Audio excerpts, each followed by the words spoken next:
Bahasa dan Sastra Indonesia, Universitas Muhammadiyah Sukabumi.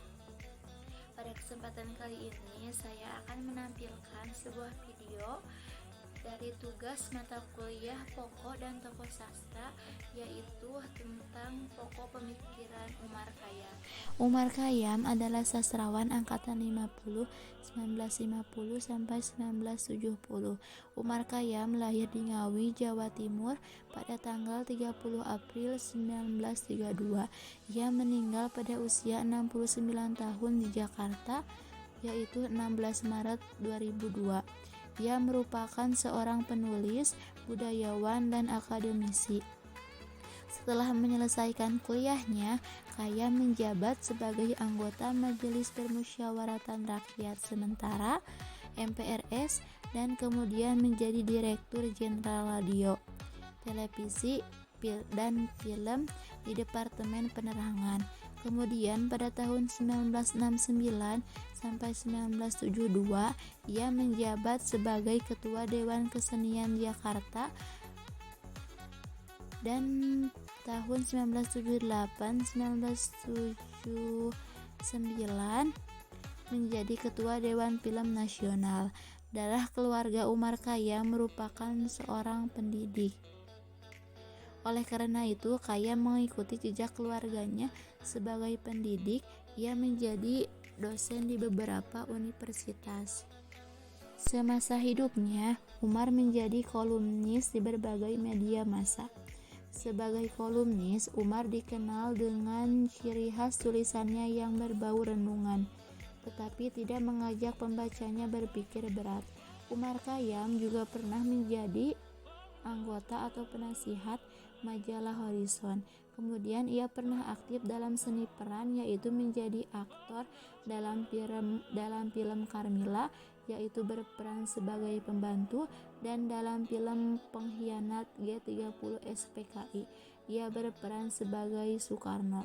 Umar Khayyam juga pernah menulis skenario film yang berjudul Yang Muda Yang Bercinta, Jago, Penang, Bulu-Bulu Cendrawasih, dan Frustasi Puncak Gunung.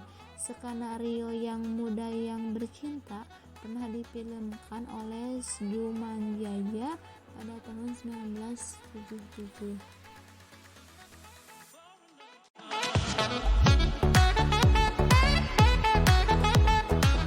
Yang pertama, pokok pemikiran Umar Khayyam dalam puisi yang berjudul Inilah Aku. Dalam puisi ini mengingatkan kepada manusia tentang kematian, yaitu semua manusia pasti akan mati. Dengan mengingat kematian, diharapkan manusia akan senantiasa rajin beribadah dan rajin berbuat kebaikan, dan mereka harus mengingat bahwa segala perbuatan yang dilakukan selama dunia pasti akan ada balasannya di akhirat nanti. Dan kalau kita berbuat baik, insya Allah pasti akan masuk surga. Sedangkan apabila kita berbuat jahat dan jahil, tentu saja pasti akan masuk ke dalam neraka. Yang kedua, pokok pemikiran Umar Khayyam terdapat dalam puisi yang berjudul Mata. Dalam puisi ini mengingatkan kepada manusia untuk membuka mata batinnya, melihat dunia, bahwa dunia ini telah mengalami kekacauan. Manusia telah banyak mengalami kesengsaraan, dan setiap manusia pasti akan merasakan dikuburkan di liang lahat. Meskipun seorang raja, anak bangsawan, kaya atau miskin, cantik ataupun jelek, pasti semuanya akan mati. Dan ini juga sebagai pengingat bahwa ajal tidak memandang derajat siapapun, rupa seseorang, karena semua orang ditakdirkan. Yang ketiga, pokok pemikiran Umar Khayyam terdapat dalam puisi yang berjudul Catatan Tuhan.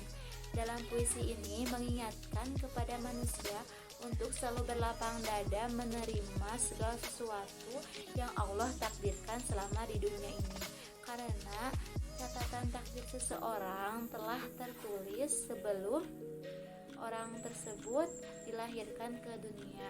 Walaupun kita terus berdoa dan berikhtiar, tetap takdir tidak bisa dirubah, karena itu sudah ketetapan Allah Subhanahu wa Ta'ala. Selanjutnya, pokok pemikiran Omar Khayyam terdapat dalam puisi yang berjudul Kehormatan. Puisi ini merupakan curahan hati seseorang. Walaupun seseorang dalam keadaan miskin, tetapi ia memiliki hak dan keinginan yang sama seperti orang kaya pada umumnya.